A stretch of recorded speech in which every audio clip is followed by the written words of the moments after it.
السلام عليكم الاخوات. اليوم ان شاء الله بغيت نشارك معكم صابلي بريستيج ساهل في الخدمه وكيجي رائع جدا. نتمنى تجربوه ويعجبكم. المقادير كنحتاجو فيهم 500 غرام ديال الزبده، 250 غرام ديال السكر كلاصي، 2 معالق من بودره اللوز، 2 بيضات، وكيلو ديال الطحين. انا غربلت كيلو ديال الطحين وقد حطيته قدامي، يعني نشوف القياس شحال غتهز ليا.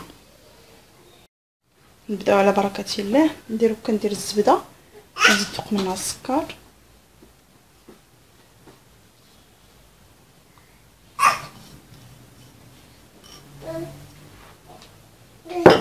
تنخدمهم، نديرو حتى بودره اللوز حتى هي،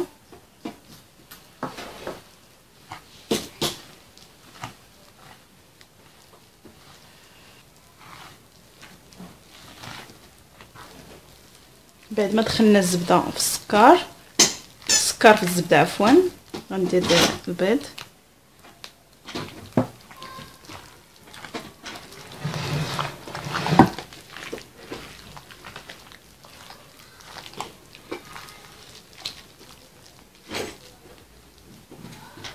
نبدا ندخل الطحين دابا بشويه بشويه باش نحصلو على عجين.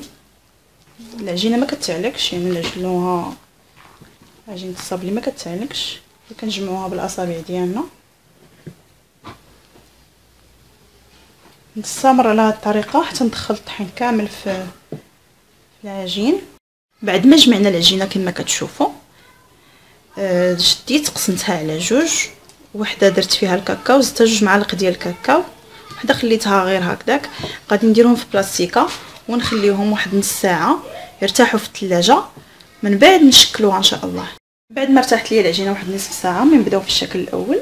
شديت درت كويرات، دوزتهم في الزنجله الابيض، وغادي نحطهم كما كتشوفوا معايا في هذا المول ديال السيليكون.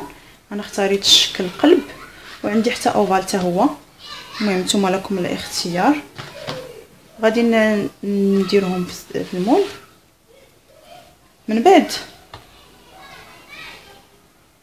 غادي نشكلهم بحال هكذا، من بعد غادي ندخلها للفران. غيطيبوا غير نص طيبه، وغنولي نقلبهم في الطاوه، نخليهم يتحمروا من ظهرهم. انا نستمر على هذه الطريقه، وغادي ندخلهم للفران ونتلاقاو في الشكل الثاني ان شاء الله.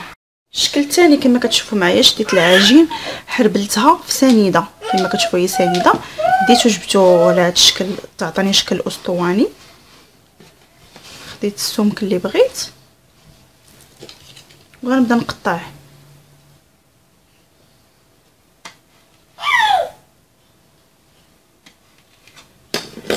بحال هكذا، وغنبدا نقاد بيدي باش تعطيني داك الشكل دائري.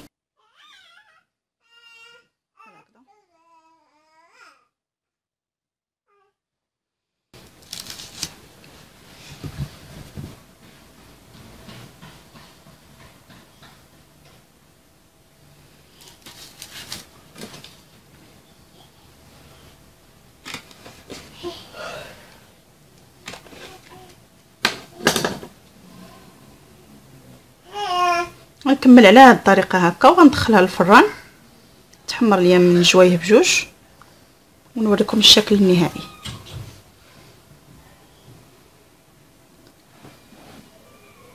والشكل النهائي ديال الحلوه ديالنا كما كتشوفوا، هذا الشكل هذا اوفال.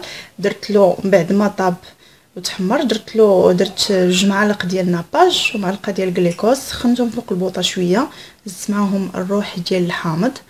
الشكل الثاني اللي كنت درته حرابل، هذا شديته عاوتاني، درت له نقيطه الشكلاط، حطيت فوق منه نصف قرقاعه وخلطته بالشكلاط الابيض. وهذا كذلك درت له الكونفيتير، زدت واحد 2 معالق سنيده، خليته يطبخ واحد شويه، وزدت له اللون والروح ديال الفريز كما كتشوفوا. هذا هو الشكل النهائي ديال الحلوه ديالنا.